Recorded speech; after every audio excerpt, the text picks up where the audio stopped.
Hello everybody, it's Isabella from Prior Attire, and today we have a slightly different video again, but this one is actually very different. It's to do with running a creative business. First of all, please excuse the bad light here. The light is very variable and we forgot to bring a constant light source. But by the by, that's about it. You will not really need to look at me much. I will be putting some photos here. And to be honest, if you're just listening, this is just as well. I've got my notes, and this is something I wrote a blog about some years back, possibly about 10 years ago. And I think it needs updating a little bit from the perspective of running a business for about, oh my God, making stuff for other people for about 25 or 30 years, full-time professional business, 15 years now. So the focus of this particular video is just my perspective and advice of people who would like to do something similar, not necessarily within the realm of historical clothing, although that will help as well, but any other creative business, whether you're making shoes, whether you're making corsets or hats, or maybe you're embroidering something or carving in wood, anything to do with running your own business in the creative industry. Probably also lots of points will be useful for other areas, possibly, I don't know. The reason for it is I have quite a lot of people asking me, you know, they've been either in training or they have other jobs and they love knitting, you know, how to make the bridge from being a hobbyist into a business. And that is really difficult, especially nowadays, especially with AI and cheap labour stuff. But first of all, I would say consider very, very wisely why you want to do it, because you may not enjoy it. It's very, very different to occasionally make some nice stuff for yourself or maybe for friends, to having to do it all the time, and that's your hobby gone, basically. This is your job now. If you're fine with that, that's amazing. Watch on. If not, just save yourself time and just put something else. Also, lots of people, again, who are asking it seem to be really disappointed that they are not cutting it and they've just started. Mostly because media is absolutely full, chock-a-block full of success stories. So all the young people, or all the people here, is how this woman or that man or that teenager created a successful business out of nothing.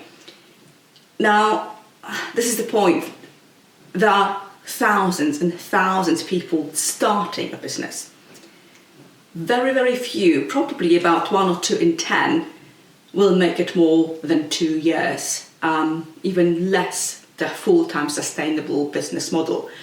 But guess what? Failures are not really that interesting to write about. They do not really bring money, saying, oh, this person tried to make life making corsets but failed after a year. People don't want that. People want success stories and uplifting stories. So do bear that in mind, that what you see in media is very heavily filtered, and it is actually very hard work. Lots of people will think, okay, a creative business, knitting or sewing, all you're doing is sitting at your home, nice, you know, cozy, you know, knitting, and it's great, it's amazing, it's very relaxing. It's not. Mostly because you need to consider that several aspects, and I think I'll go into that in a second. So before you even start thinking about it, just consider the following. So first of all will be your skills and experience level. If you've just left dressmaking school, you have some skills, you have a little bit of experience, but lots of people are self-taught. I am self-taught mostly because I read English at university, and although it was helpful in research, it doesn't really help much in sewing. You have a whole story of that in the Origins of Prior Attire video. I will try to tag it here somehow. So do consider, I guess lots of, I've got people asking, oh, I've made my first corset, it was great, it's lovely, I think I'm going to start selling these. And your Instagram is full of people like that, and then 2 months later they sort of ask me, well, what am I doing wrong? First of all, you do need to have a little bit more experience to start selling stuff. You will find yourself making a lot of freebies to start with, mostly to show off your skills, but also to hone them. And that is a time that is extremely valuable, but people find it really difficult to sit it. You need to make lots of stuff to get better. Practice makes perfect, absolutely. You cannot just make one thing or two and think, oh yeah, that's amazing, I'm going to be selling that, but hurry, it's not selling. Why? Or selling a little bit and then it all peters out. So do have a very honest talk of yourself. Think about how much you can do, how much time it will take, how much you can charge for it, and whether you need to improve or not. I will mention that a little bit later at the end with the sort of vital points, but that's one of the considerations. Consider, obviously, money. Are you running a side hustle business? That's absolutely fine. That's, augmenting your main income and indulging in your hobby at the same time. That's fantastic. If you are in a position to do that, superb. These remarks will still be useful for you, but you are in a much more secure position. You don't need to worry about paying your bills, your mortgage, buying food. You don't have to worry about that because your full-time job is going to take care of that. The same goes if you have a spouse who's willing to support you. So if you think you're going to quit your whatever job you're doing and focus on creative side, you do need to have that safety net. Otherwise it's going to get really, really wrong very fast. In my case, I very, very gradually transitioned from full-time job in the college to professional dressmaking over a few years. So I would first accept a lot of commissions and work basically in all my free time, which was difficult but possible. Then I would go 0.9 in the college, then 0.8, then half time, and before finally, after 4 years, I think, making a plunge of going completely professional with dressmaking.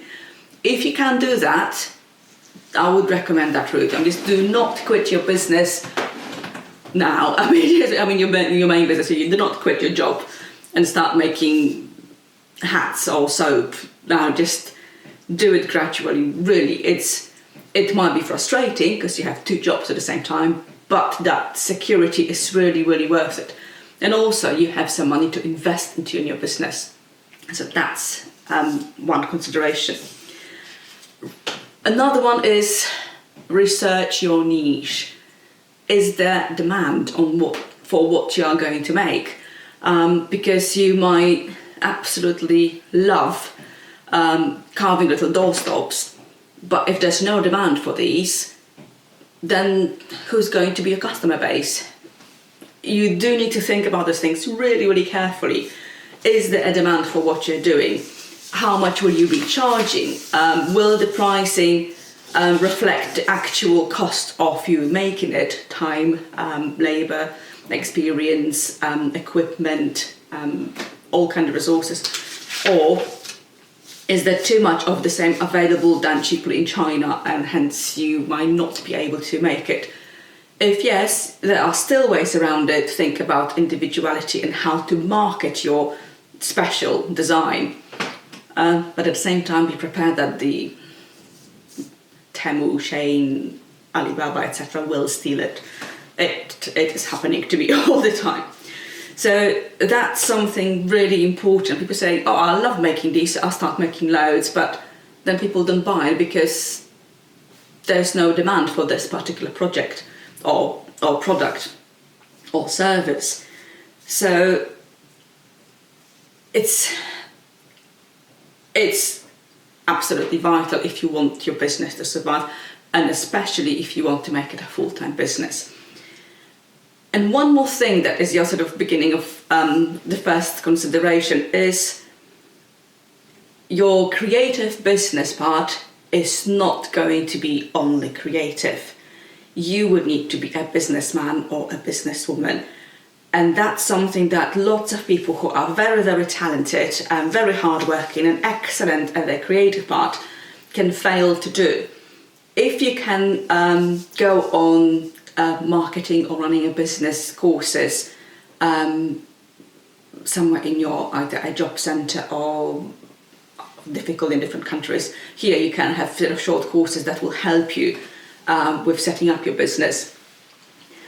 It's worth it because apart from sewing, you will be doing several things, and very often you will not have much help of it unless you have friends who already specialise in these. So that will be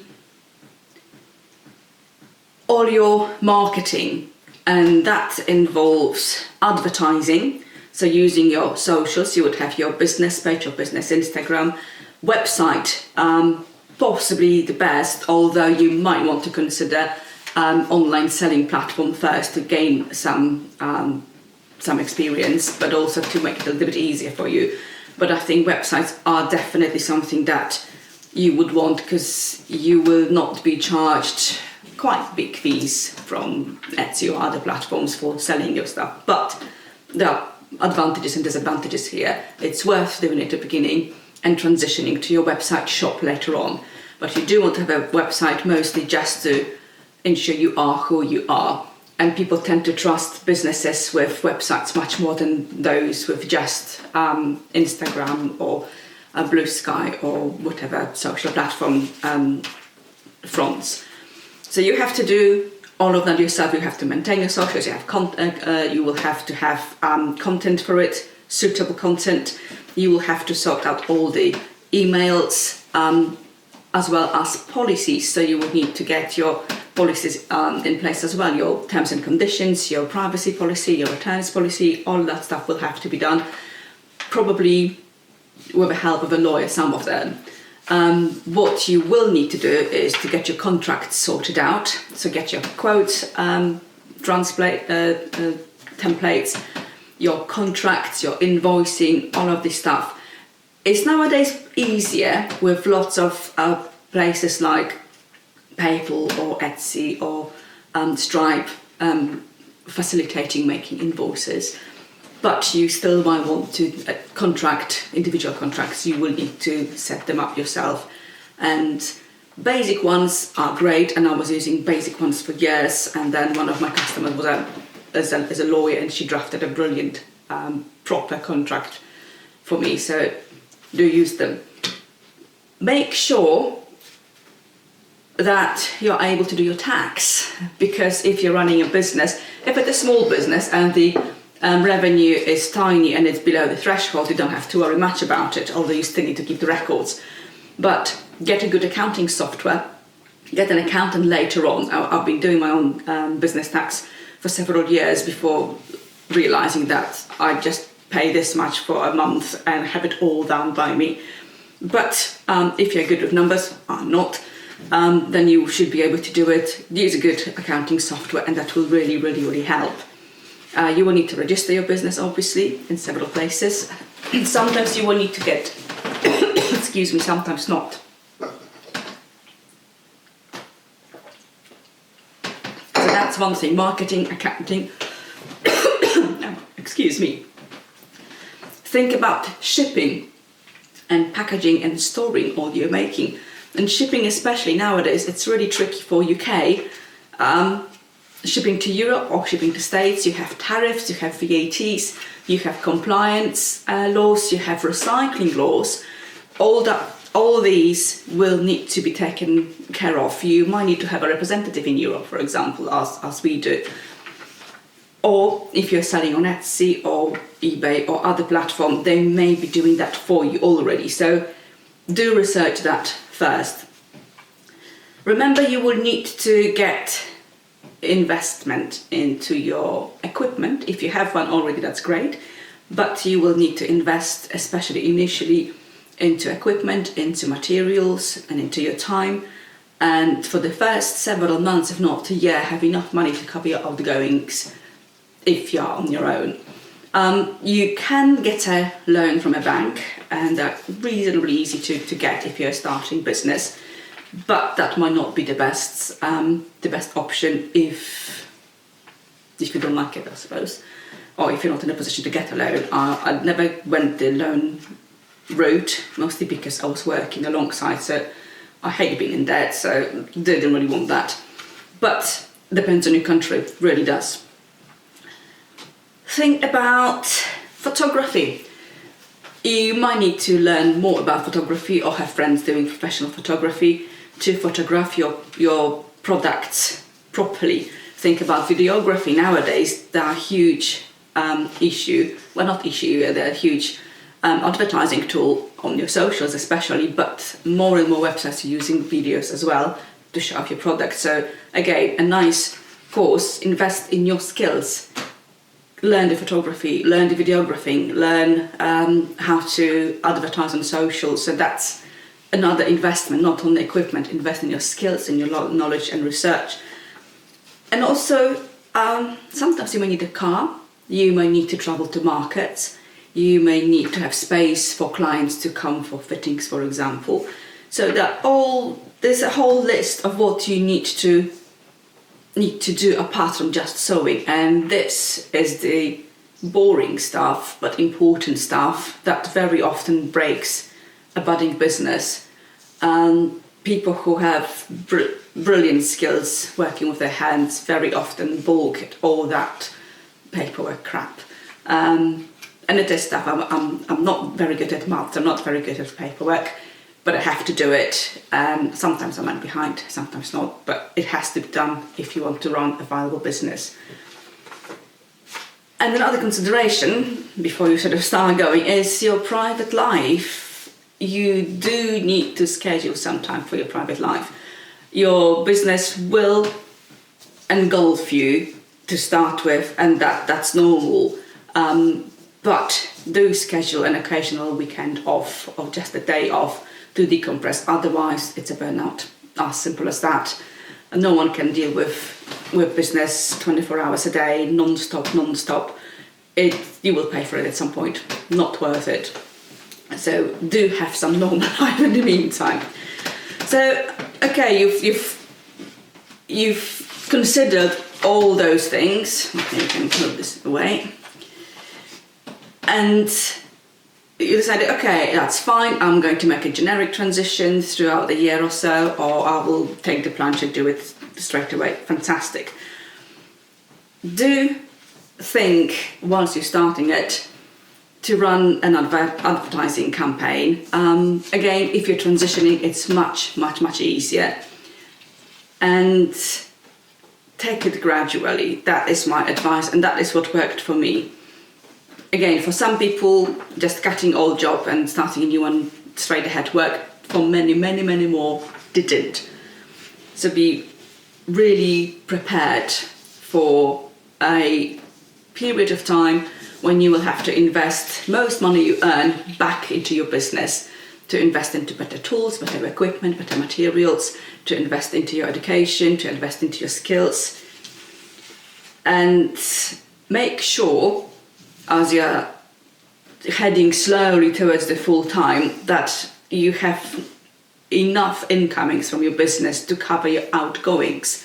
So cover your mortgage, your bills, your cat food, your heating, whatever's necessary, plus have enough to save and invest more, and maybe have a little bit more fun. If you have a little bit more fun, that's already a good thing.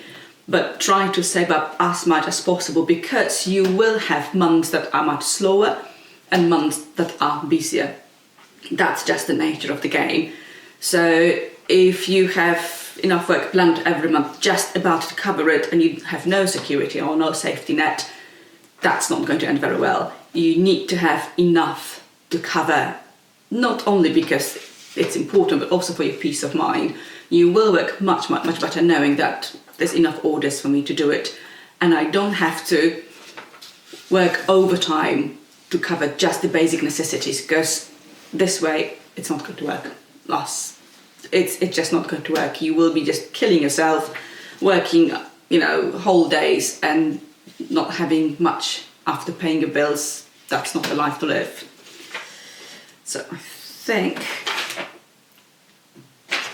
so once you have that sorted out, once your business is going sort of steadily, you need to start thinking about growing a little bit more. Think about it's sustainable. Okay, so this month and next month is covered. Can I sustain the rate of production? Can I sustain the rate of sales at that level? If not, what do I need to change? What needs to be done? And if that is sorted and you're still enjoying it and you have all the boring stuff covered, that may be the time for you to go pro. And make sure that you plan for emergencies, because once you go pro and you have a health problem, suddenly you cannot take time off and be still on paid employment. Your health is important. If you have any health problem, if you have a family emergency, this will cost your business. So do have enough money squirreled away for those times. If you can take an insurance for your health, do so.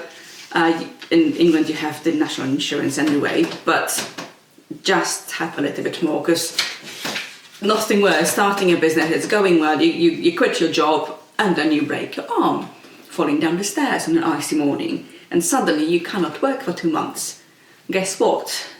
No sick pay. So I know it's trivial and I know it's loud, but people very often do not consider those things and don't really want to scare you, but that is life and shit happens, and it really does. So make sure you have that covered as well. Okay, let me have a look. So if all is going well, in the first year or so, be prepared to basically invest any kind of surplus into your company, into better accounting software, into better computer, better camera maybe, better equipment that will allow you to do the same job but faster.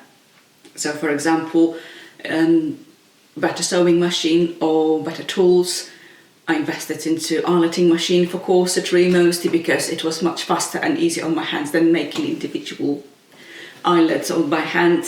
So think about that, and think about how it all goes with your life together with emergencies. Be prepared to do a lot of boring jobs. You will need to take almost every single order that comes, not only to cover you financially, but also to get experience and to get a word of mouth reputation. Very important. Even in the era of social media being vital, this is going to be very important as well, because you will need feedback for your clients, and do listen to the feedback. For the first couple of years in my own business, I was doing a lot of very boring stuff. I was doing a lot of hose, a lot of shirts, which I absolutely loathe making, with just occasional more exciting project. And it took about 10 years to be able to pick the orders I actually want to make, because I like making them, or that I knew they are interesting, I can learn something from them as well. So it does take time. Patience is going to be one of your main virtues, because everybody, especially nowadays, everybody wants things happening now. And most of the young people asking me for advice, and it's, well, I've started a business 2 weeks ago, I haven't had a single sale yet. And it's, well, it takes time. You need to do freebies, and you will be doing some freebies just to show off your skills. Again, much easier nowadays with social media. Invest some time into making show pieces. So not only the basics, which are great, but also show what your real scope is if people have the money for it. And that's another thing. Really be careful how you are pricing yourself. Do you price enough for your time and for your resources, or is it just you pricing yourself so that people will buy? Because that, again, is not going to work long time. So if all of that is going, think about where your company is going. Do you plan to keep it this way? Do you plan to keep it small?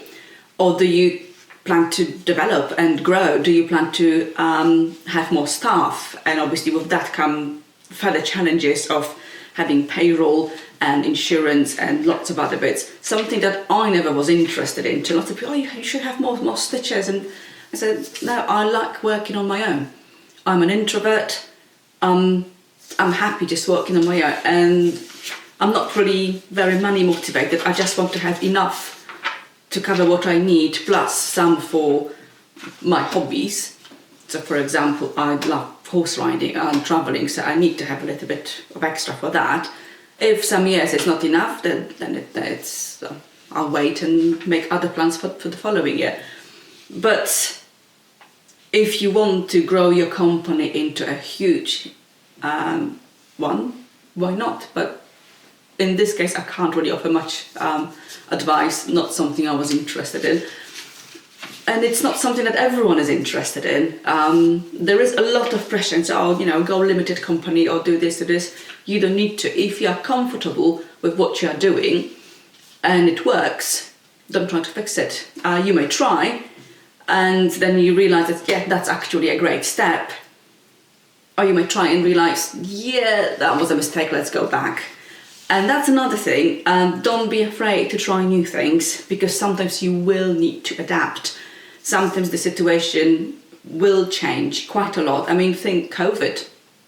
It really was disastrous for lots of companies. And here we have lots of historical interpretation companies who relied on their income entertaining visitors in historical mansions. And for months, we didn't have any. There was no events, there was lockdown, and then the contracts were cancelled, and that's it. Sorry. So be ready to adapt. What helped me during that time was the fact that I already started writing books on dressmaking, and I must say that definitely the first book saved my business and helped me survive throughout COVID. Otherwise, who needs a corset if you have a pandemic on your mind? Who's going to buy a medieval dress if you have nowhere to go? Think about these as well. So be ready to adapt. I mean, for me, writing books became an additional and a very important revenue income, but also things that I really enjoy. I enjoy doing the research, I enjoy doing the writing, I enjoy experimenting with drafting new things and learning new things. So that's the important bit. And never ever stop learning, because that's one of the final remarks I actually have for you. Don't neglect your education. Whatever sphere of creative business you are or creative industry, there's always scope to go deeper, to go wider, and to learn more and to get better. And that sort of brings me to one of the most common mistakes people make nowadays, and in the past as well, is the lack of self-criticism. You do need to be able to see your own mistakes. You need to be able to be critical about your work, otherwise you will not learn. And there are places when that is not a bigger problem. For example, in Britain, the sciential societies have quite a lot of costume makers who make innovative costumes, pseudo-professional or pseudo-historical, but the finish is absolutely abysmal. I was gobsmacked to see things that were really, really badly sewn. But funnily enough, people were buying these, and I just couldn't understand. Why would you buy something who had, collar points 2 inches difference, the buttons are set differently, it doesn't fit. But then I realised that, yes, it can make a fantastic historical habit, but for modern use, for showing, it will be pretty useless, because, for example, Victorian habits were dull-coloured mostly. And they were made and they were made to last the Victorian women for years. What people nowadays wanted was a cheap costume that would be brilliant for one season showing and then sell it off or buy another one, because you cannot be seen in the same stuff year after year and expect to win whatever class you want to win. So I started making some science of costume thinking, oh, people will buy these because they're going to be, you know, quality, they're going to be historically appropriate. And yes, I sold some, but the majority of people that's not my customer base. My customer base is people who are interested in the historical aspect of it and is interested in stuff that will last and is historically correct. Most modern science of riders are not, and you know, why shouldn't be? They just want something nice that will look good from the distance. Doesn't, you know, can be either washable or easy to get into, easy to get out of, and something that they will be able to sell, you know, after having worn it a couple of times. Very, very different perception, very different. So that sometimes works, but most often you need to be able to see your mistakes, and the sooner you do it, the better. Without that, you cannot learn. As simple as that. If after years you're still making the same stuff and you haven't changed, there's a lack of progress. If you're making the same stuff and it's going worse, as you quite often see, especially with people who started being crafters or makers and then developed into social celebrities, then their focus shifts and they no longer learn and study and care that much. They just want focus shift. That's all I can say. If all your feedback is from your family and friends, be prepared not to trust them too much. It just because for your mum, your make is always going to be fantastic and magical. The same for your friends, they will be flattering, and not because they want to flatter you, but very often it's something that they wouldn't be making to make, so it's amazing for them to see. However, you should be able to accept honest feedback from your peers or from your betters, but at the same token, do look at people who are inspiring you and look and learn from their mistakes and from their successes. Don't copy, but look what is important, what feature here is something that you would like to have your own stuff. Is it the detailing? Is it an absolute accuracy? Is it the choice of fabrics? By the same token, try to evaluate your own makes in the same way you criticize others. So whatever you make, take a few photos or just put it away for a day or two and then look at it and try to critique it as you would another person. This is not easy. It's definitely a skill. Some people tend to be over-critical, which is just as bad as being over-flattering. So you do need to get into that middle ground and be able to critique and improve and act on it. Because think, oh yeah, this is a bit wonky. Yeah, it'll be fine. That doesn't work long term, I'm afraid. Short term, yes, but not long term. So what I would have if I was, when I'm learning something new, I have a whole checklist to do. What do I want? For example, when I was learning to make corsets some 15 years ago, I would have a whole checklist of what to look for. Whether the stitching is straight, for example, yes, no. Are the edges meeting on both sides? Yes, no. Are the eyelets set ideally? Yes, no. All kind of things you can think. Anything you think that can get wrong, put it on your list and then refer to it while making, because that's where you can change stuff, and refer to it after you've made it as well to see, okay, this is not too bad, but this is wrong. I will need to offer it as a discount product because it's a little bit wonky, which is fine. Lots of people will not mind, and you can still sell it, but be honest. So that's one of the important points. Be able to critique your own work, be honest with yourself, be honest with your customers. That brings another important thing is communication. I've witnessed a few businesses going out of business and going bankrupt, and communication was usually the first thing to go. do answer emails and messages. I'm not saying answer straight away. Do set your business hours and deal with it as soon as you can within your business hours. Yes, sometimes I would answer something on Sunday because actually I'm working on Sunday because I'm taking Monday off. So it's a little bit different. But most of the time, do keep to your hours. Have 1 hour in the morning to do your correspondence. It's out of your way. And then check it at 4 o'clock again. I think similar approaches than the Tom Ferris's 4 hours work week. But do not leave people hanging. One thing that I've learned over the time is do check your junk mail really frequently. Sometimes guilty of that sometimes guilty of that, of not checking for a week and then realise I had a couple of emails from either existing customers or new inquiries, and I said, oh shit. If you're waiting more than a week for a reply, then you probably will go to someone else. The same if you're waiting for a week after reply, if there's an issue, that doesn't really bring confidence to your business. So communication is absolutely vital. So we have communication, we have being honest. Contracts, mentioned before, do have contracts. Lots of people, when I started introducing contracts to start with, lots of people say, oh, I don't want to sign anything really, I just want you to make this thing and bring it over. But contract protects you both, protects both the customer and the maker.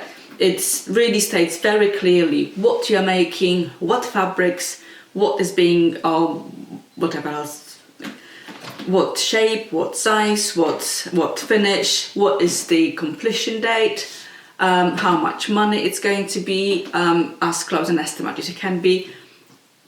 Everything you can think of should be in your contract. It protects both of you, including what should happen if you cannot fulfill the contract or if the client doesn't pay. Because it can happen both ways. Sometimes you cannot get the right fabric for that particular project. Sometimes the customer halfway through decides, oh, I've seen something else ready-made and I'm having that, but you've already ordered fabrics. So you have to have those things already catered for in your contract. What to do when the customer doesn't pay and you have finished product done. It doesn't happen often, but it happens occasionally. So do have all of that in your terms and conditions as well, but contracts are absolutely essential. Have contract. Time management is another huge issue, but I will just sort of finish it. I've already said make time for yourself, but also do not accept more than you can make. The businesses I witnessed going out of business, going bankrupt, were basically taking much too many commissions, not being able to finish them, and not being able to carry on conversation with the clients, postponing, promising. Then you have deposits you have to pay off and you cannot because you paid your electricity bill. You need to be really realistic how much it would take you to make that item for a bespoke basis and how much you can charge for it. And add a little bit more, because shit happens, your equipment might break down. At one point, 2 of my machines broke down and I had to rely on an antique sort of hand stitcher that fortunately I had. So it's really a lot to think and really a lot to take into if you are thinking of doing your own business, creative business. Is it worth it? It will depend on you.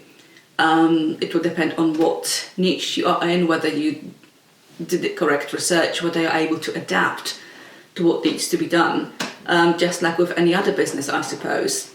For me, it was definitely worth it. I love being my own boss.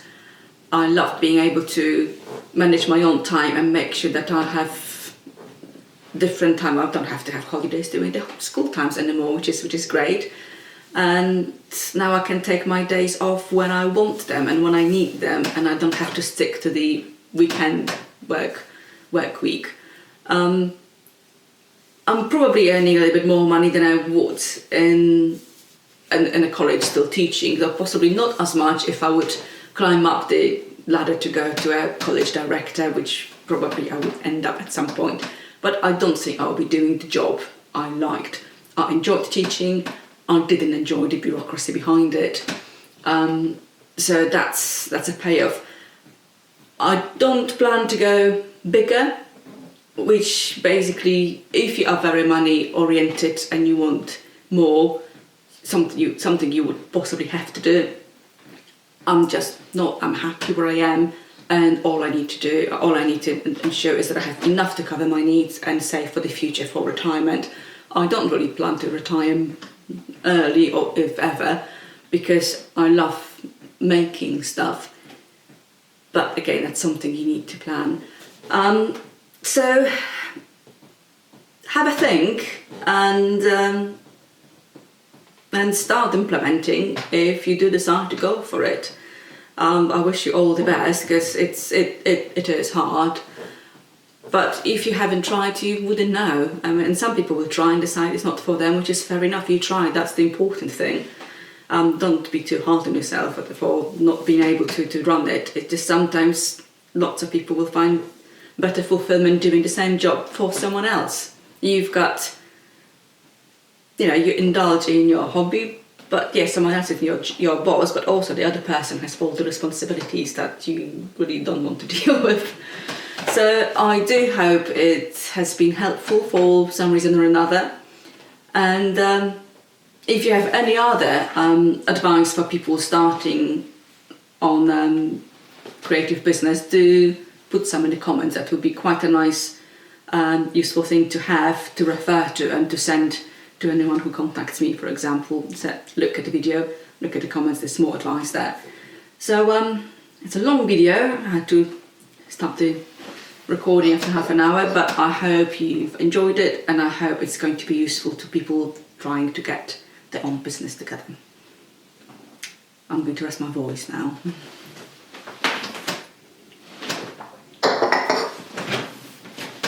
Bye bye.